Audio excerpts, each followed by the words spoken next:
Very good morning, friends. We are on problem number 4 of cash book. Okay. So I hope you have revised the topic and now we can start with problem number 4 or we can continue with the problem number 4. I think we are on transaction. I think we have completed 15th January 2020 transaction.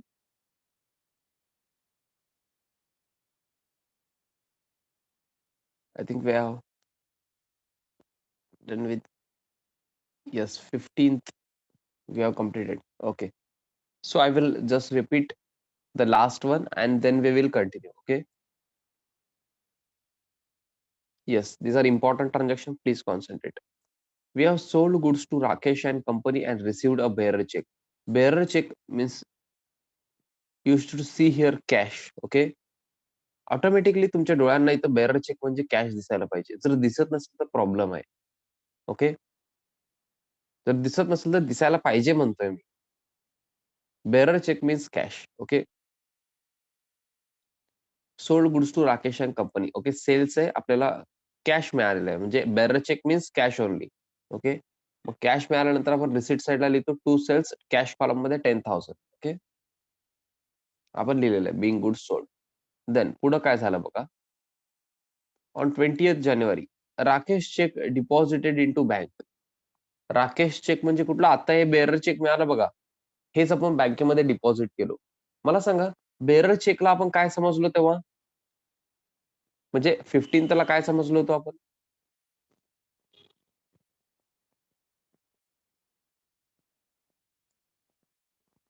बेअरर चेकला आपण काय समजलो होतो?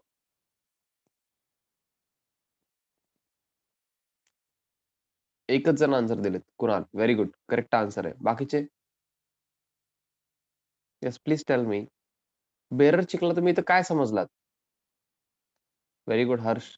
I need response. Sit straight erect बसायचंय आणि answer द्यायचं बरं का सगळ्यांनी.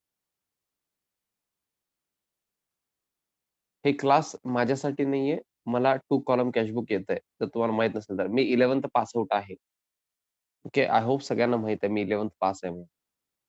हां, जर तुम्हाला पाहिजे असेल तर मी रिझल्ट पण दाखवतो. ओके. माझ्याकडे असेल रिझल्ट. हे तुमच्यासाठी आहे, हे लक्षात घ्या. आपण बेअरर चेक जे आहे, राकेश यांच्याकडून मिळालं होतं ना, त्याला आपण कॅश समजलो. ओके. मग ते चेक डिपॉझिट करताना पण ह्याला कॅशच समजायचं. कॅश डिपॉझिटेड इंटू बँक असं आहे ते ट्रान्झॅक्शन आता. Are you getting me?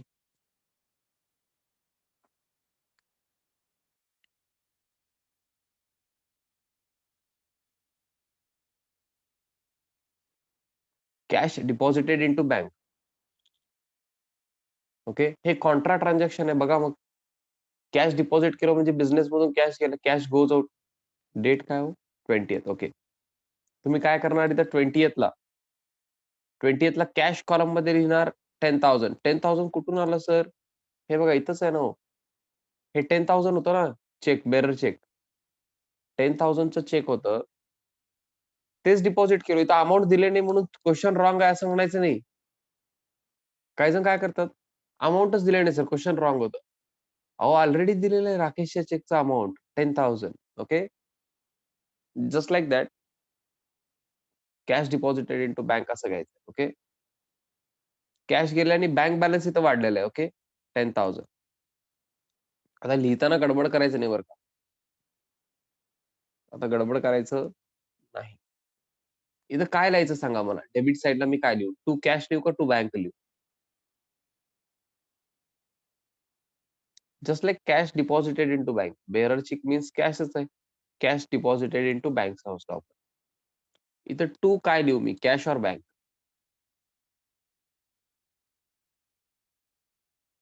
Try करायचंय. हे बँक कॉलम मध्ये अमाउंट आहे बरं का. ज्यांना पण दिसत नाहीये हे बँक कॉलम मध्ये अमाउंट आहे.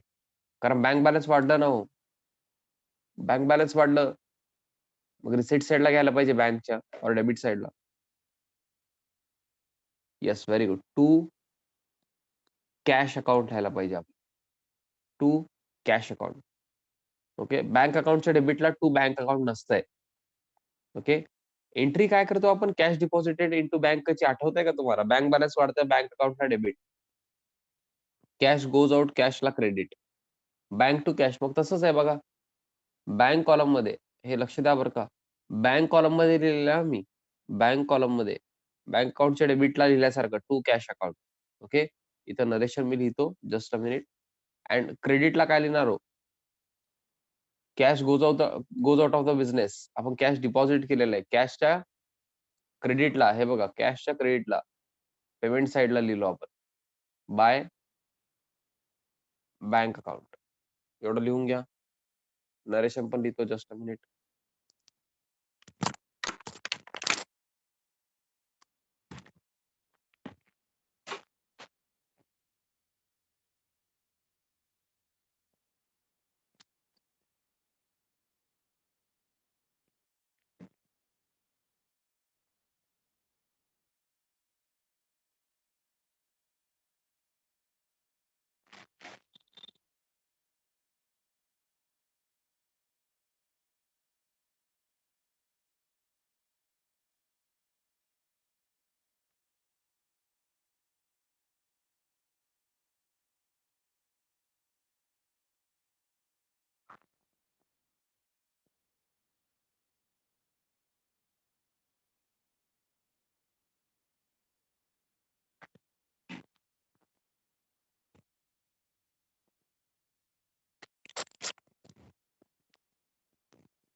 Yes, write down the narration. Narration मध्ये आपण काय लिहायचं? बेअरर चेक म्हणून लिहायचं. हा इथं कॉन्सन्ट्रेट करा. इथं फक्त रिसिट ह्याच्यामध्येच येऊ दे तुमचं. मी इथं खाली थोडस डेट पासून वगैरे घेतोय, माझ्याकडे जागा कमी आहे. बिंग बेअरर चेक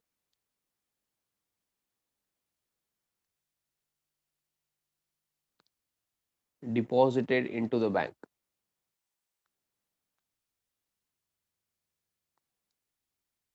हे सेम इथं येणार. आणि आपण काहीतरी विसरलो असं वाटतंय का बघा तुम्हाला? हे सोडून काहीतरी विसरलो का? Yes, anyone? आपण काहीतरी विसरलो असं मला वाटतंय. तुम्हाला वाटत नाहीये का? Very good Kunal, Bhagyashree. हे कॉन्ट्रा एंट्री आहे. आपण एकाच अकाउंट मध्ये डेबिट आणि क्रेडिटला लिहिलेलं आहे. कळालं का? LF मध्ये कॉन्ट्रा म्हणून सी लिहायचं होतं. काही जण विसरलेत बरं का. सर तुम्हीच विसरलात. अहो तुम्ही सांगण्याचं मी वेट करत असतो. तुम्ही सांगायला पाहिजे ना.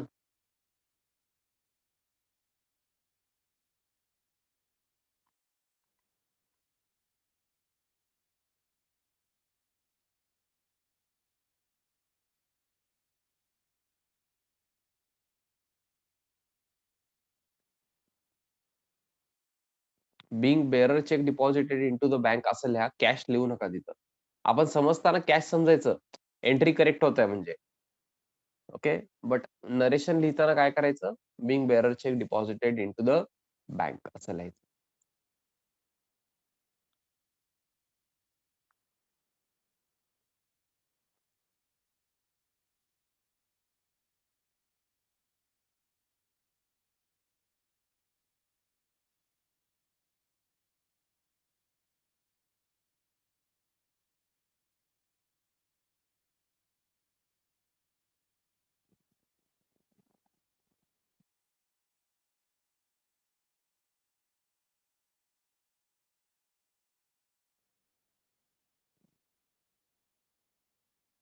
Yes, I hope you have completed the same. पुढचे तुम्ही करू शकता. पुढचं तुम्ही करायचंय. मी 1 or 2 मिनिट्स वेट करतो. हा, आणि त्यानंतर बॅलन्सिंग पण तुम्ही करू शकता.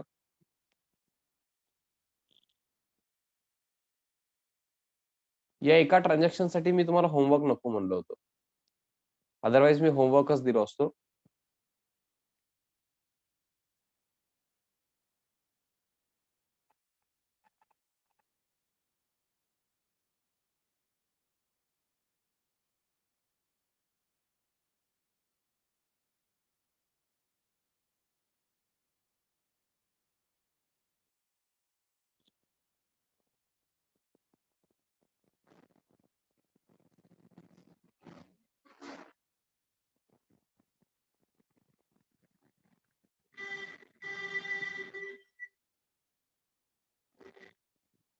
कुणाल तुम्हाला क्वेरी काय विचारायचं? 30th काय होणार? हे विचारायचं का? मग वेट करा मी सांगतो बरं का. तुम्हाला येतंय ना हो ते paid rent by cheque. Paid rent by cheque. येत नाही का तुम्हाला? तुम्हाला येतंय बरं का, मला माहित आहे.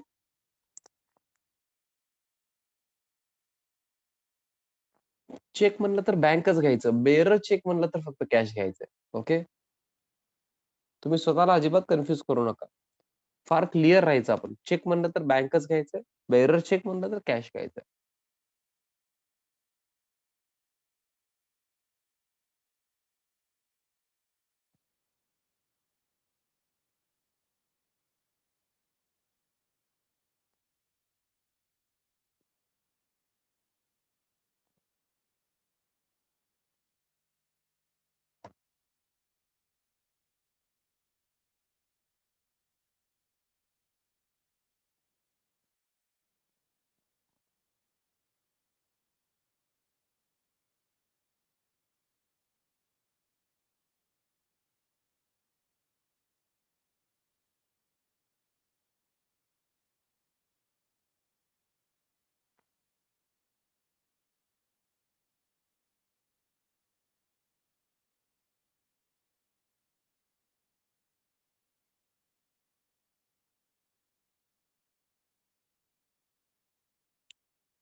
नरेशन तुम्ही लिहायचं.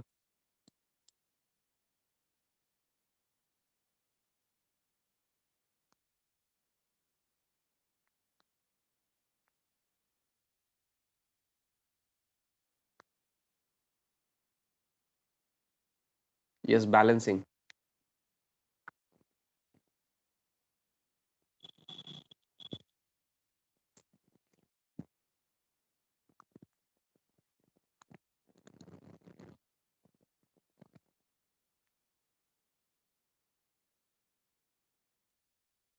कॅश आणि बँकचं वेगळं करायचं बरं का. मिक्स करू नका त्याला.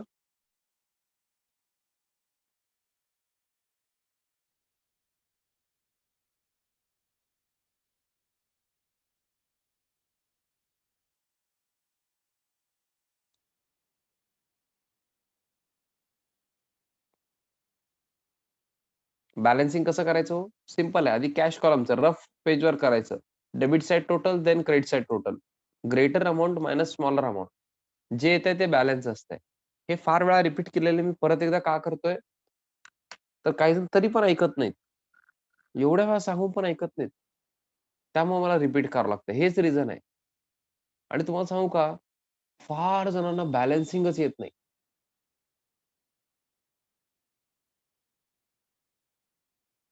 फार जणांना काय बॅलन्सिंगच येत नाही. नंतर पण ओके 11th पास होतात बट बॅलन्सिंग नीट येत नाही. भाग्यश्री तुमचं बँकिंग आहे का मला एकदा सांगा? त्यांनी एक क्वेरी विचारलेत त्यासाठी मी विचारतोय. बँकिंग नाहीये. तेवढ्या डिटेलमध्ये जाऊ नका मग भाग्यश्री. ओके. ओके. ते सेमच असतंय असं समजून घ्या तुम्ही. ओके. कसं असतंय आता मी तुम्ही विचारलात म्हणून एक्सप्लेन करतो. बाकीचे बॅलन्सिंग करा. हे चेक आहे समजा. ओके. इथे शेवटी ऑर ऑर्डर असलं ना, ते ऑर्डर चेक असतंय. इथं क्रॉस केलं नाही तरी चालतंय. बट रिअल लाईफमध्ये असं होत नाही. समजतंय का तुम्हाला? ऑर ऑर्डर इथं लिहिलेलं असतं चेकवर. तर ते ऑर्डर चेकच असतंय. इथं क्रॉस जरी केलं नाही तरी. बट रिअल लाईफमध्ये असं आपण देत नाही. आपण काय करतो? क्रॉस करूनच देतो. म्हणून मी तुम्हाला क्रॉसला चेक पण सांगितलं त्याच्यातच ऑर्डर चेकमध्ये. फक्त ऑर्डर चेक म्हणजे फक्त ऑर ऑर्डर असतं हो. बट नॉर्मली तुम्हाला असं बघायला मिळत नाही. कारण तुमचे पप्पा, काकांना तुम्ही विचारलं तर त्याने असं करतो आम्ही असं म्हणतात. समजतंय का मला काय म्हणायचं? इथं असं करून ते अकाउंट पे असं लिहितात. तुम्ही कोणाला पण विचारलात ना, चेकमध्ये असं लिहितात ते. मग समजा मी जर सांगितलं असतं तुम्हाला, हे काय नसतंय असं, इथं फक्त ऑर ऑर्डर म्हणजे ऑर्डर चेक. इथं कसं असतं ऑर ऑर्डर टू तुम्हाला पे करायचं समजा, टू भाग्यश्री ऑर ऑर्डर असं लिहून मी असं सही करतो. Okay, sign. That's it. Order cheque आहे हे पण. इथं क्रॉस केलं नाही तरी ऑर्डर चेक आहे. समजतंय का? This is order cheque. हां. बट रिअल लाईफमध्ये ऐका. ऐका ना भाग्यश्री प्लीज ऑर ऑर्डर जरी असेल ना, तरी तुम्ही इथं क्रॉस करायचं बरं का. इथं क्रॉस करायचं. रिअल लाईफसाठी सांगतो तुम्हाला. ॲज अ कॉमर्स स्टुडंट तुम्हाला माहीत असायला पाहिजे. चेक देताना कधी तुम्ही चेक देताना किंवा स्वतः पण चेक घेताना तुम्ही हे क्रॉस्ड चेक घ्या. कारण कसं होतंय, तुमच्या नावावर चेक असेल ना, तुमच्या अकाउंटमध्येच जातंय डायरेक्ट. ओके. कोण दुसरे घेऊ शकत नाही. सर मग ऑर्डर चेक पण दुसरे घेऊ शकत नाहीत ना सर. तरी आपण रिस्क घ्यायचं नाही. इथं ऑर्डर आहे, बट आपण रिअल लाईफमध्ये तेवढं रिस्क घ्यायचं नाही. ओके. क्रॉस्ड चेकच घ्यायचं म्हणजे आपल्या अकाउंटमध्ये जमा होते. कळालं का हो? मी तुम्हाला चेकबुकच दाखवलं असतो. जर लाईव्ह बॅच असेल तर.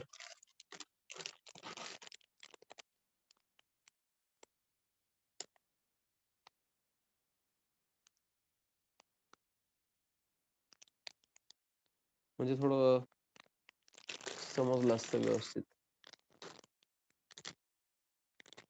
ओके. येस. जेव्हा पण लाईव्ह चालू होईल मला एकदा आठवण करा अदरवाईज मी दाखवतो. येस मला बॅलन्स सांगता का हो? कॅश कॅश बॅलन्स किती आलाय? Debit side total, then credit side total तुम्ही करा बरं का. हे शेवटी इथं जे बॅलन्स आलं ते सांगा मला. एक जण म्हणतो 37,000 एक जण म्हणतो 3,700 टायपिंग मिस्टेक आहे का हो? 3,700 का 37 कुठलं मिस्टेक आहे? बाकीच्यांनी पण सांगायचंय. अहो करा ना. हे बघा डेबिट साइड टोटल म्हणजे काय? डेबिट साइडला रिसीट साइडला कॅश कॉलममध्ये किती आहेत? 60,000 टोटल करायचंय बरं का. 60,000 घ्या, 10,000 मला डेबिट साइड टोटल सांगा एकदा. 70,000 येतंय का? मीच करतो. अदरवाईज काही जण करतच नाहीयेत. 70,000 करेक्ट आहे? ओके. आणि क्रेडिट साइडला किती आहे हो कॅश कॉलम? हां, ज्यांनी केलेत त्यांनी सांगा 25 प्लस 6 31, 31, 33, 53, 63,000, 63,000, 66,300, 66,300 करेक्ट आहे का? ओके. मग हे किती येतंय बघा बॅलन्स?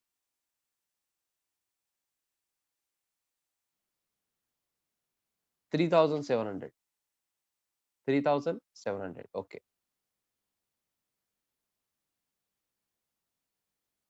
3,700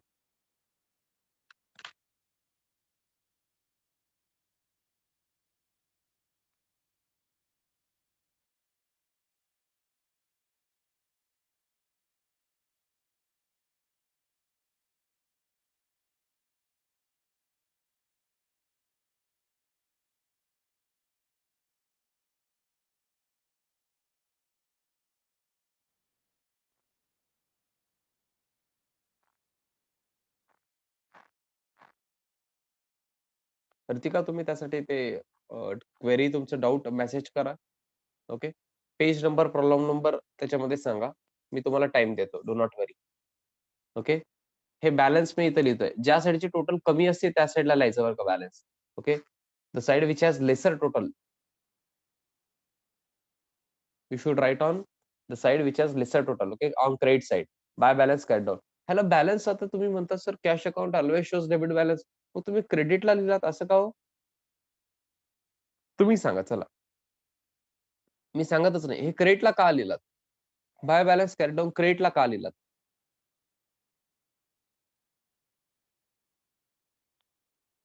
बॅलन्स तुम्ही डेबिट म्हणता. क्लोजिंग बॅलन्स आहे. एक्झॅक्टली. नाही, नाही कुणाल बॅलन्स वॉज लेस असं नसतंय बरं का. हे बॅलन्सच आहे. लेस आहे, मोर आहे असं काय नसतंय. डेबिट क्रेडिट साइडची टोटल कमी आहे म्हणून तुम्ही लिहिता करेक्ट आहे. पण त्याचं रिझन काय क्लोजिंग असलेलं अपोझिट साइडला असतंय. डेबिट बॅलन्स आहे तरी तुम्ही क्रेडिटला लिहिता. हे जर क्वेशन असेल तुमचं, तर तुम्ही काय म्हणायला पाहिजे, डेबिट साइडला डेबिट बॅलन्स हे करेक्ट आहे. बट डेबिट बॅलन्स आहे हे पण करेक्ट आहे. बट आपण क्लोजिंग लिहितोय. हे कॅरी डाउन म्हणजे क्लोजिंग आहे. क्लोजिंग आपण अपोझिट साइडला लिहित असतो. ओके. कळालं का हो? अहो हे बॅलन्सिंग व्यवस्थित ऐका हो. फार इम्पोर्टंट आहे. 12thच्या मुला-मुलींना येत नाही हे. प्रॉब्लेम आहे. बॅलन्सिंगमध्ये फार जण प्रॉब्लेम करतात. का? तर लक्ष देत नाही 11thला. मग पुढे जाऊन बॅलन्सिंगच येत नाही. कुठलं बॅलन्स आहे सांगा मला तर कळत नाही. आताच बघा विचारतो मी आता बँक अकाउंट. सांगा मला बॅलन्स किती आहे? विचारतो बघा आता मी क्वेशन. किती जण आन्सर देतात बघू. तुम्हाला काउंट करून दाखवतो.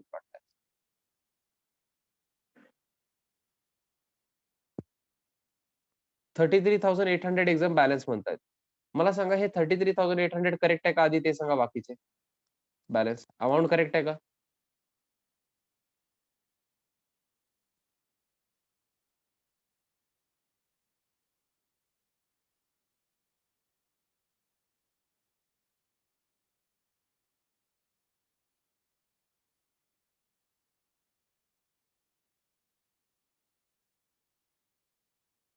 करतच नाहीये तो टोटल. डेबिट साइड टोटल करायचं असतंय. हे बघा, बँक कॉलम आहे ना बँक कॉलम. काय कळत नसेल तर विचारा बरं का मी काय सांगत नसेल तर. डेबिट साइडला बँक कॉलमचे सगळे टोटल घ्यायचं. हे 25,000, 10,000, 35,000 झाले आणि क्रेडिट साइड टोटल घ्यायचं. क्रेडिट साइडला तर काहीच नाहीये. एकच अमाउंट आहे. तुम्ही काय करताय मला समजत नाहीये. 35,000 मायनस 1,500 200 सॉरी. मग 33,800 तर मी ओरली केलो. तुम्ही आन्सरच देत नाहीये. आय डोंट नो व्हाय काय झालंय आज तुम्हाला? ठीक आहे. हे कुठं लिहायचं हो? क्रेडिट साइड टोटल कमी आहे असं मला दिसतंय. मीच लिहितो आणि मीच सांगतो तुम्हाला. हे क्लोजिंग बॅलन्स आहे. आपण क्रेडिट साइडला लिहिलो म्हणजे कुठला बॅलन्स आहे? एनीवन? हे 33,800 व्हिच बॅलन्स? डेबिट बॅलन्स और क्रेडिट बॅलन्स?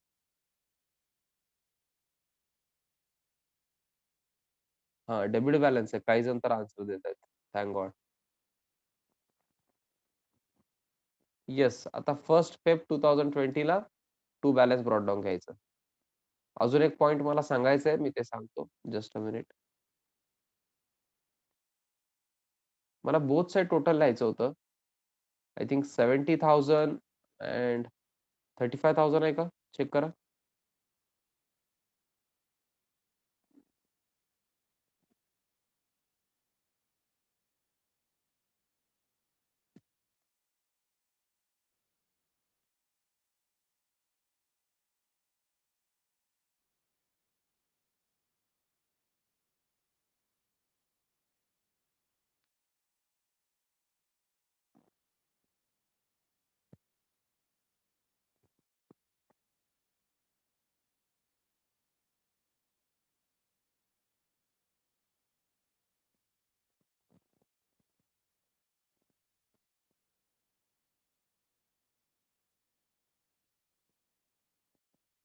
येस. मला सांगा cash account always shows debit balance म्हणजे कॅश अकाउंटला तर डेबिट बॅलन्स असणार आहे. क्लोजिंग बॅलन्स क्रेडिटला येणार आहे फिक्स आहे. बँकला नेहमी डेबिट बॅलन्स असते का हो? Bank account always shows debit balance असं सांगितलेलं आहे का मी?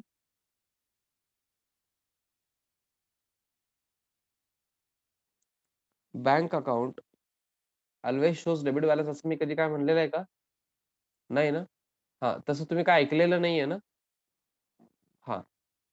हां, कसं होतंय, नंतर काही जण म्हणतात, "सर तुम्हीच सांगितलं होतं सर, bank account always shows debit balance." मी तसं कधी म्हणलेलंच नसतो. म्हणून मी एकदा कन्फर्म केलं. ओके. आय होप तुम्ही ऐकलेलं नाहीये आणि ते करेक्ट आहे बरं का. ऐकलेलं नसेल तर करेक्ट आहे. कारण मी म्हणलेलंच नाहीये. तुम्ही कसं ऐकणार? ओके. बँक अकाउंटला डेबिट बॅलन्स पण असू शकतंय, क्रेडिट बॅलन्स पण असू शकतंय. हे लक्षात घ्या तुम्ही. ओके. बँक अकाउंटला डेबिट बॅलन्स पण असू शकतंय, क्रेडिट बॅलन्स पण असू शकतंय. हे डेबिट बॅलन्स आहे. 33,800 आता डेबिट बॅलन्स आहे. ह्याचं मीनिंग मी तुम्हाला सांगू का हो? मी तुम्हाला फिल करून देऊ का?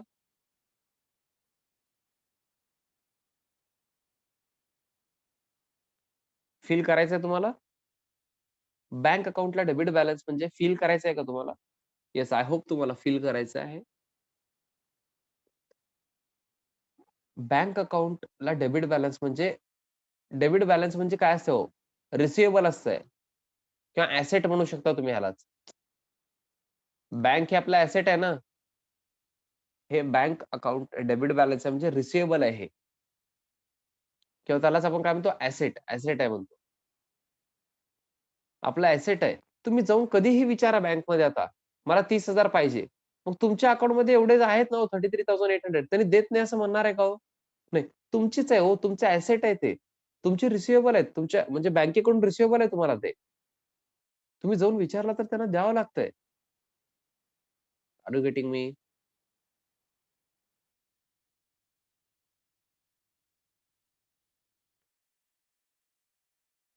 तुम्ही फील करू शकता का डेबिट बॅलन्स म्हणजे? हे रिसिव्हेबल आहे बरं का किंवा ॲसेट म्हणतो आपण. ज्या पण अकाउंटला आता पर्सनल अकाउंट असेल तर आपण रिसिव्हेबल म्हणतो. नॉर्मली जर डेबिट बॅलन्स असेल तर आपण डायरेक्टली ॲसेट म्हणू शकतो त्याला. ओके. हे लक्षात ठेवा पुढं कामाला येईल. हे डेबिट बॅलन्ससाठी आणि क्रेडिट बॅलन्ससाठी आपण एकतर पेएबल म्हणतो. पेएबल म्हणजे काय असतं? क्रेडिटर्स वगैरे. ओके. किंवा लायबिलिटी म्हणतो. लायबिलिटी म्हणजेच पेएबल असतंय त्यामुळे इथं काय प्रॉब्लेम येत नाही. इथं पण रिसिव्हेबल म्हणजे ॲसेटच असतंय, बट पर्सनल अकाउंटला आपण स्पेसिफिक रिसिव्हेबल म्हणतो. बाकी सगळ्यांना आता बिल्डिंग आता पण पर्सनल अकाउंट नाहीये, बट ॲसेट आहे. ओके. त्यामुळे ॲसेटला तुम्ही डायरेक्टली ॲसेट म्हणलात तर पण करेक्ट आहे. इथं पेएबल म्हणजे लायबिलिटीज असतंय. ओके. इथं एवढं कन्फ्युजन होत नाही. पेएबल आहे म्हणजे लायबिलिटी आहे दॅट्स इट. क्रेडिट बॅलन्स म्हणजे तसं असतं हे लक्षात घ्या. ओके. थोडंसं हे आठवण ठेवा मी कधी-कधी सांगितलेलं. तुम्हाला पुढं फार फायदा होईल बरं का याचा. हे ॲसेट लायबिलिटीचं वगैरे. येस.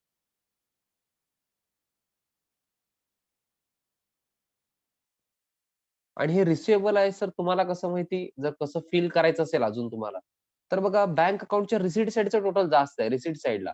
म्हणजे बँक बॅलन्स वाढलेला आहे बरं का तेवढं. आपण डिपॉझिट केलेलं आहे कॅश वगैरे. बघा 25,000 डिपॉझिट केलो. त्यानंतर ते 10,000 काय आहे हो? 10,000 पण बेअरर चेक डिपॉझिट केलो. तेवढे जमा केलो आपण बँकेमध्ये आणि पेमेंट एकच केलं 1200चं. मग अजून बॅलन्स आहे ना बँक अकाउंटमध्ये. आपण त्याला विचारू शकतो. ओके. मग आपले पैसे आहेत ते. आपला ॲसेट आहे ते. ते रिसिव्हेबल आहेत ते. Okay. So this was problem number 4. हे कळालंय का मला सांगायचंय?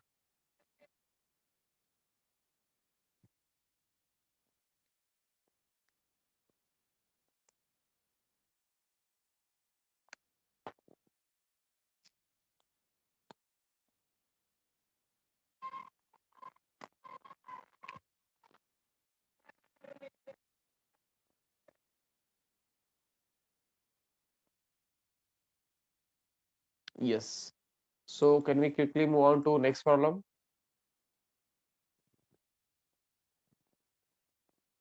आय थिंक तुम्ही हे काय करा, मी 1 मिनिट देतो रीड करा. ओके. Just read. ओके. बाकी काही करू नका. रीड करा फक्त. हे जे ओपनिंगला बॅलन्स दिलेले ते बँक बॅलन्स आणि कॅश बॅलन्स. आता काय सांगितलं नाही तर ऐका हो. हे सगळ्यात इम्पोर्टंट पॉइंट आहे. आता कॅशला तर डेबिट बॅलन्स असतं तुम्हाला माहीत आहे. ओके. आता त्यांनी बँक बॅलन्स म्हणले. नॉर्मली बँकला पण डेबिट बॅलन्स असतंय. Normally okay. कारण बँकेमध्ये आपण पैसे जमा करत असतो. आपल्याला रिसिव्हेबलच असतंय नॉर्मली.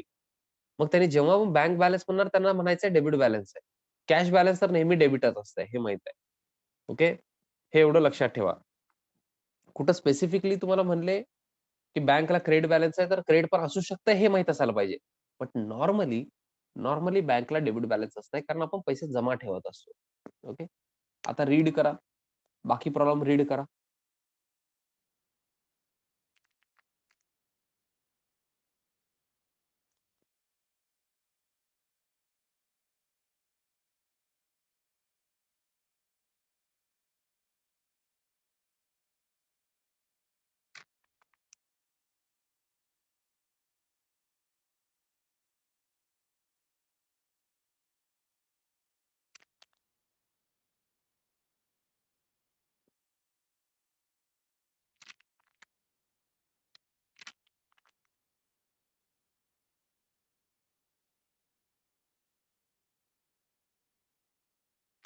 आय होप रीड केलात तुम्ही.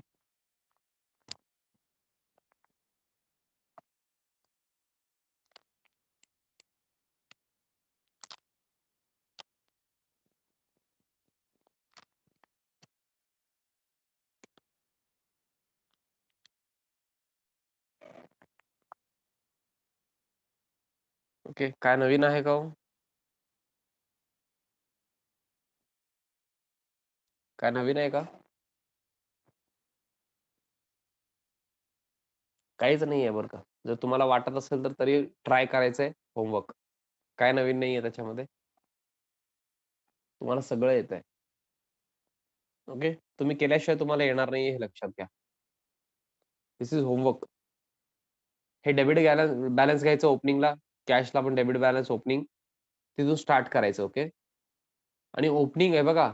ओपनिंग डेबिट बॅलन्स आहे म्हणजे इथंच येत आहे हां, डेबिट साइडला. क्लोजिंग बॅलन्स अपोझिट साइडला असतंय. डेबिट बॅलन्स ओपनिंग जेव्हा घेतो आपण तेव्हा इथंच घ्यायचं डेबिट साइडलाच. Okay. To balance brought down म्हणून. Okay. To balance brought down. Solution start करायचं. सगळे ट्रान्झॅक्शन येतात. शॉर्टकट काय लक्षात ठेवायचं? If cash comes in receipt side और debit side. If cash goes out credit side और payment side. Bank balance increase होत असेल तर डेबिट साइड और receipt side. Bank balance decrease होत असेल तर पेमेंट साइड और क्रेडिट साइड. ओके. हे एवढं लक्षात ठेवलात तुम्हाला कॅशबुक कधीच तुम्हाला टफ वाटणार नाही. बट तुम्ही करावं लागेल बरं का. ओके. जोपर्यंत मी सांगतो तोपर्यंत तुम्हाला कळणारच नाहीये, की आपल्याला येतंय का नाही. ओके. सो ट्राय करा. काय आलं नाही तरी मी आहे, हे लक्षात घ्या. तुम्हाला आलं नाही तरी मी आहे. Okay. So this is it for today.